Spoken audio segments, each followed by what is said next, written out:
Supplements जिसे आप रोजाना कंज्यूम कर रहे हैं, वर्कआउट से पहले, वर्कआउट के बाद, सिर्फ ये समझकर कि ये आपकी प्रोटीन नीड्स को पूरा करेगा, हकीकत में आप कंज्यूम कर रहे हैं एनाबॉलिक स्टीरॉइड। सही सुना आपने, इस पाउडर के डब्बे में स्टीरॉइड्स पाई जाती हैं, ना कि सो कॉल्ड विटामिन। इस सब को जानने के लिए जब रिसर्चर्स ने 3000 प्लस सप्लीमेंट्स पर जांच की तो पता चला कि 28% सप्लीमेंट्स में इलीगल सब्सटेंसेस शामिल थे, मतलब कि स्टीरॉइड्स। जबकि एक और स्टडी के अकॉर्डिंग 92% सप्लीमेंट्स बैक्टीरियल कंटेमिनेटेड थे और 87% सप्लीमेंट्स फंगल कंटेमिनेटेड थे। दिल्ली में 10 साल के बच्चे की विटामिन डी के ओवरडोज से डेथ हो गई, जबकि इन सप्लीमेंट्स की वजह से मोर्टेलिटी में भी इजाफा होता जा रहा है। और ये सुनकर तो आप हैरान होंगे कि इन सप्लीमेंट्स को एज अ मेडिसिन कंसीडर ही नहीं किया जाता, बल्कि एज ए फूड कंसीडर किया जाता है। वो इसलिए क्योंकि मेडिसिन में प्रॉपर क्वालिटी कंट्रोल होता है, प्रॉपर टेस्टिंग की जाती है और फिर अप्रूवल होता है और देन मार्केट में इंट्रोड्यूस करवाया जाता है। लेकिन क्योंकि ये सप्लीमेंट फूड है, इसलिए इनसे कोई नहीं पूछ सकता। तो आइए इस वीडियो में इस सप्लीमेंट इंडस्ट्री के धंधे को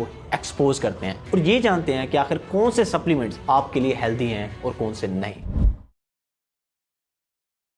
supplements kind of a medicine है जो कि डिफरेंट फॉर्म्स में अवेलेबल है, जैसे कि tablets, capsule, soft gels, bars, powders और इसके अलावा लिक्विड शामिल। अब जो कॉमन सप्लीमेंट्स हैं वो है विटामिन्स और मिनरल्स। विटामिन्स मतलब कि विटामिन सी और डी, मिनरल्स जबकि कैल्शियम, मैग्नीशियम और आयरन शामिल है। अब बज़ाहिर तो ये मेडिसिन ही है, लेकिन इसे मेडिसिन की तरह रेगुलेट नहीं किया जाता। Mostly countries like India, Pakistan, US, UK वगैरह में इसे फूड कंसीडर किया जाता है ना मजा ये बात। एक चीज जो कि ऑलमोस्ट मेडिसिन की फॉर्म में है, पर्पस भी मेडिसिन वाला ही है, लेकिन मेडिसिन कंसीडर नहीं किया जाता क्योंकि मेडिसिन एक लेंथी प्रोसेस से गुजरकर फिर मार्केट में आती हैं। उन्हें प्रॉपर अप्रूवल मिलता है, मतलब कि हेल्थ अथॉरिटीज एक एक चीज को स्टडी करती हैं। लेकिन इस सप्लीमेंट्स के धंधे को कोई पूछने वाला नहीं है, चाहे इससे हजारों लोगों की डेथ ही क्यों ना हो जाए। कंपनीज ने खुद इंश्योर करना है कि उनके प्रोडक्ट्स सेफ हैं या नहीं। एफडीए या बाकी अथॉरिटीज को उन्हें बताने की जरूरत नहीं है और इसके अलावा जब चाहें वो अपनी प्रोडक्ट लॉन्च कर सकते हैं, उनसे कोई पूछने वाला नहीं है। Companies are responsible for ensuring their products are safe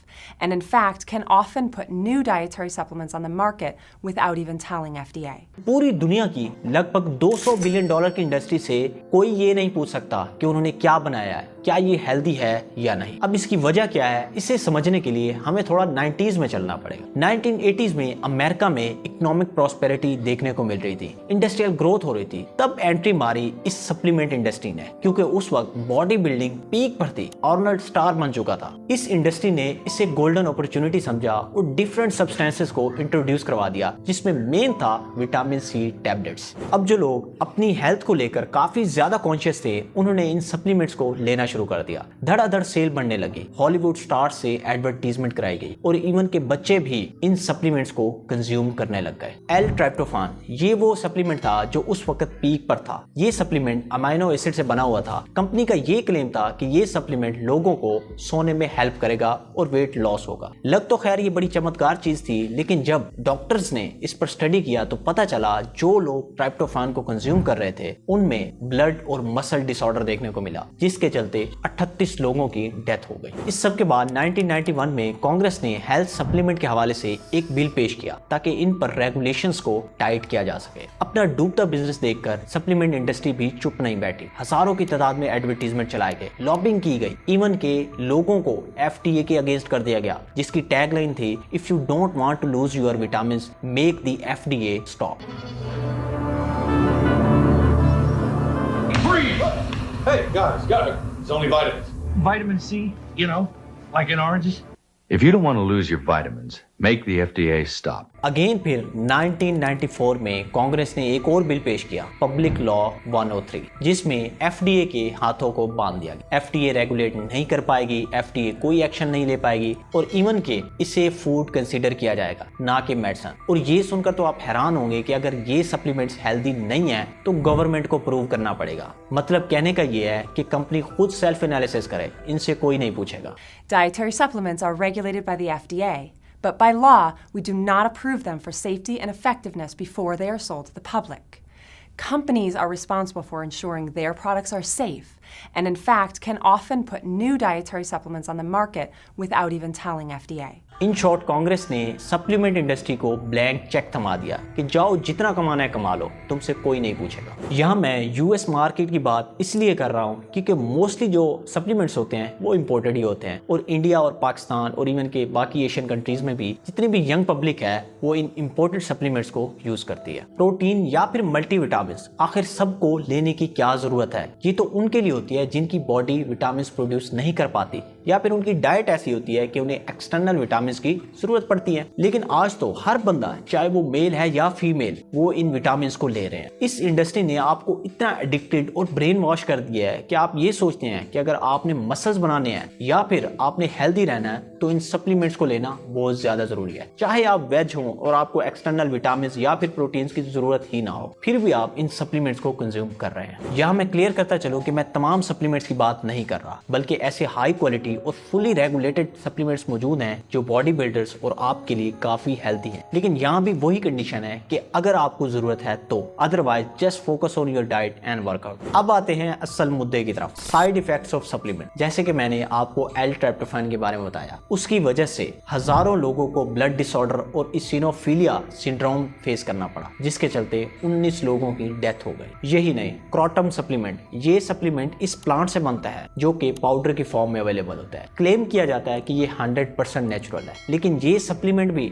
Salmonella poisoning से लिंक्ड है और इसके अलावा ये हाईली एडिक्टिव भी है। बात यहाँ खत्म नहीं हुई, बल्कि इस सप्लीमेंट की वजह से 91 लोगों की डेथ हो गई, जिसमें से सिर्फ 7 ऐसे लोग थे जो कि क्रोटम सप्लीमेंट को ले रहे थे। बाकी जो लोग थे वो डिफरेंट सप्लीमेंट्स को भी कंज्यूम कर रहे थे। जबकि एक और सप्लीमेंट जो कि ब्लड रेगुलेट करने के लिए बनाया गया, उस सप्लीमेंट की वजह से लेड पॉइजनिंग देखने को मिली, जिसके चलते 2 लोगों की डेथ भी हो गई। 75% of Americans use dietary supplements. Majority of the supplement users are regular users. अब आप इस बात से खुद अंदाजा लगा ले कि 75% अमेरिकन, जबकि इंडिया और पाकिस्तान में भी मोस्टली बॉडी बिल्डर्स इन सप्लीमेंट्स को यूज करते हैं और इस सब के साइड इफेक्ट्स आपके सामने हैं। 14 जून 2019 FDA ने 3 लाख डाइटरी सप्लीमेंट से भरे कंटेनर्स को सीज कर लिया, जिसकी रीजन थी कि उसमें एक्सेसिव अमाउंट में लेड मौजूद था। और ये सिर्फ एक ही कॉर्पोरेशन के, यही नहीं बल्कि साइंटिस्ट के मुताबिक 92% supplements contaminated with bacteria and 86% contained fungal contamination. बात यहाँ खत्म नहीं हुई, बल्कि FDA के मुताबिक 750 supplements brands, not supplements, have been found to B